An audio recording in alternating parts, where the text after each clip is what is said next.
Good afternoon. My name is Ed Sachs, president of my collaborative team, and welcome to CollaborEAT Live.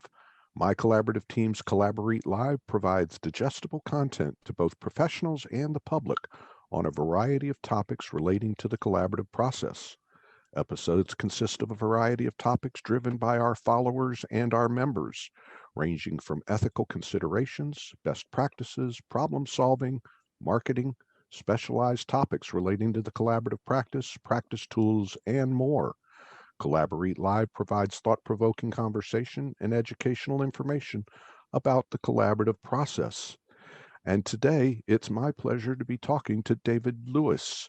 David is the owner and president of Lewis Mediation Services in Chicago, Illinois. In 2011, David participated in the initial basic collaborative training and joined the Collaborative Divorce Association of the Capital District in New York, where he later became a member of the board and treasurer. He is a divorce mediator and certified divorce financial analyst and has participated in collaborative divorce teams as a financial neutral and as a neutral facilitator. In 2016, David relocated to Chicago and joined as a fellow of Collaborative Divorce Illinois.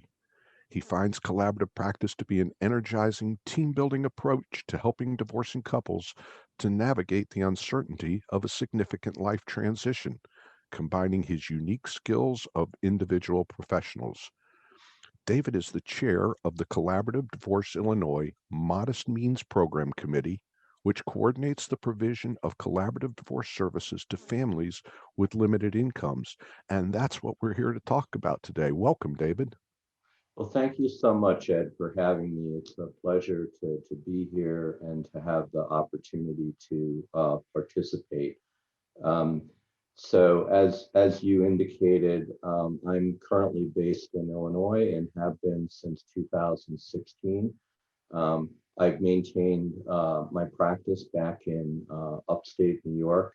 Um, when we relocated to Illinois in 2016, I kept my practice using this novel concept known as Zoom, which back then seemed to be very new and has become sort of the standard by which we do a lot of video work today. So It it's is. It's a allowed, wonderful new world, isn't yeah, it? it's allowed me to participate in both states and to maintain a presence where I started to build a practice back in 2010. Yeah. David, tell me about the Modest Means program that you're running. Sure. So our goal in creating this program was to offer the benefits of the collaborative divorce process to couples who may not otherwise be able to afford the cost of what is known as the traditional collaborative divorce process. As you know, in the traditional collaborative divorce process, the typical team will consist of an attorney for each spouse, usually a divorce coach, and then also a financial neutral. So, with four financial professionals, those fees can be significant. And in the case of a couple who has limited resources and limited incomes, the cost of that process may be prohibitive. And yet, we think it's important to make those services available regardless of income. And that's really the reason that the program was born, to give access to what we think is a very, very important option for couples who want to end their marriage using the principles of the collaborative divorce process. So, David, this past week we had a guest talk about a pro bono project. I know this isn't pro bono. We've had in the past Brian Galbraith and myself speak about fixed fee, and I don't believe this is fixed fee. Tell me the difference about how modest means works versus pro bono or fixed fee. Sure. So I think that you might view this as a little bit of a hybrid. It is not a pro bono program insofar as there is an expectation that fees will be paid by the clients to the professionals. The fees are significantly reduced. We have a two-tiered fee structure, which is an hourly rate depending on income. The lowest fee is for the lowest income individuals. And then there is a higher fee, which we call a reduced fee, that would apply for clients who have a slightly higher income but subject to a cap. And it's not a fixed fee in that that hourly rate would continue to be billed to the clients by the professionals on an hourly basis so that the length of the process would determine the overall fee that is paid, which contrasts with what I think is what typically a fixed fee program would be and would involve, which is setting a fee up front, a sort of not to exceed amount, or a fixed amount that people would understand. So there could be a range at the end, but the hourly rate is fixed. It's just that the overall cost would vary with the amount of time that the professionals commit into the process. So effectively, each professional has agreed to lower their fee to that certain level, and that is dependent upon the party's income. That is correct. And how do people who are interested in the program, how do they qualify? What do they do? So there's really a two-step process in terms of the initial application. The first step, and I think that this is important, is that each of the spouses will need to fill out an initial application, and it's relatively simple insofar as it's just indicating the willingness of each spouse to participate in the collaborative process, to acknowledge their understanding of what it is that they're signing up for. And I would note that what's important about this and how this might contrast with how typical collaborative divorce cases might initiate is this idea that both spouses really have to indicate their willingness to participate.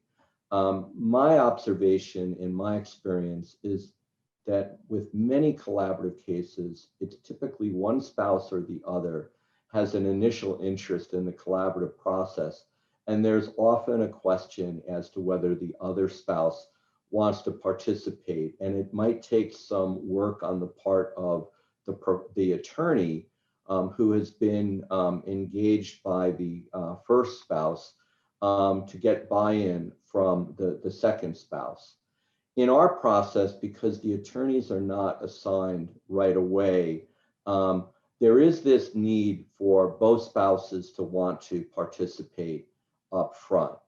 The second step in the initial screening is for a very simple financial application to be submitted, just to give us an idea and a sense of what the incomes of the participants are and what their assets and debts are, insofar as our guidelines in terms of eligibility and whether they qualify for either the minimum fee or the reduced fee is based on income and assets. And assuming that they will qualify, that's basically how people get into the program initially, subject to additional screening, which I'd be happy to talk about in a subsequent question.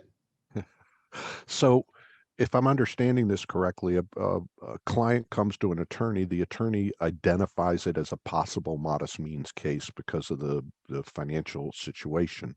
Um, and that attorney then moves it forward. Who decides what the makeup of the professional team is? Well, so just a minor correction in terms of the approach.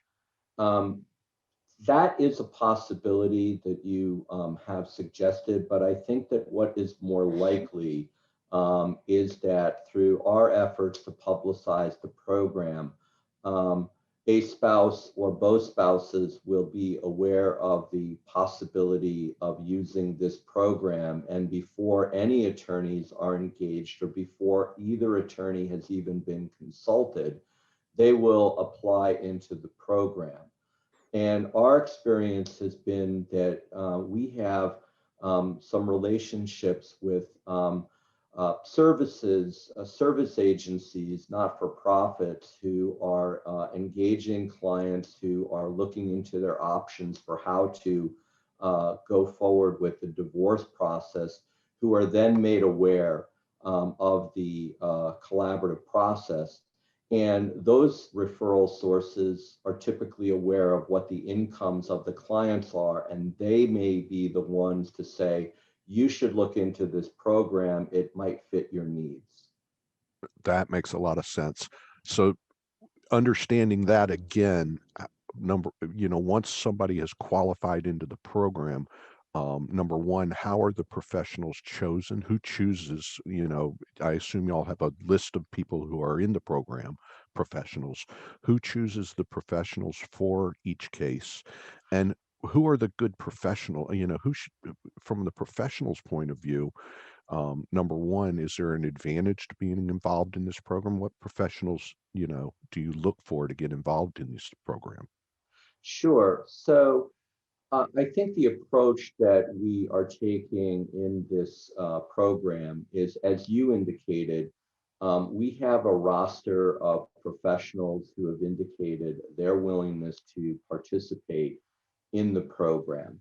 And then once we have conducted a screening of the clients, we then canvass the professionals and provide information about the couple in somewhat of a confidential way. We're not divulging any information other than generic about the couple, indicating or soliciting interest in participation in the case.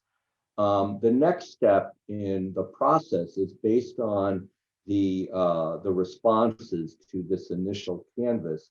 Each client will be provided with a list of attorneys who have indicated their willingness to participate in the case.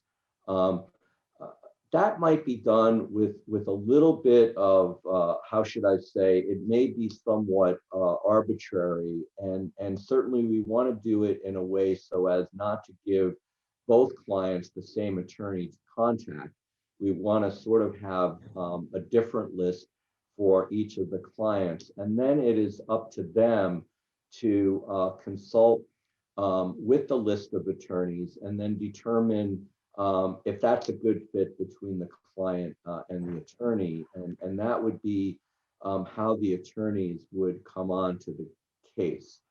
I think that the other part to your question related to, what's a good fit in terms of the overall program. Um, Ideally, I think that we are seeking to expose newer professionals to the chance to participate in collaborative cases. We've found that when people come into our practice group, and I don't think this is unique to ours, it may take some time for them to get experience in working in the collaborative process. So this is a good opportunity for a newer professional to be involved.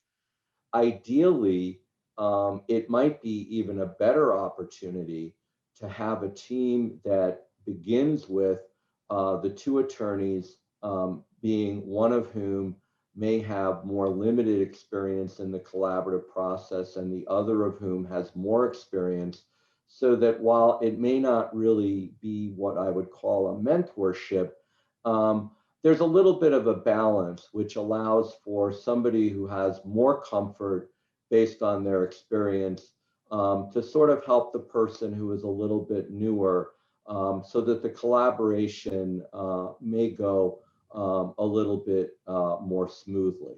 So I assume in giving out the list of attorneys and in setting up a team, your program makes sure that there's a good mix of professionals. In other words, you don't get stuck with a team that's all brand new professionals. You make sure there's an experienced one on the team, at least. Is that Yes, and I correct? think that that's part of when I used the term arbitrary before, I think that that's part of what constitutes the arbitrary nature. All right. And who It's who not chooses totally the neutrals?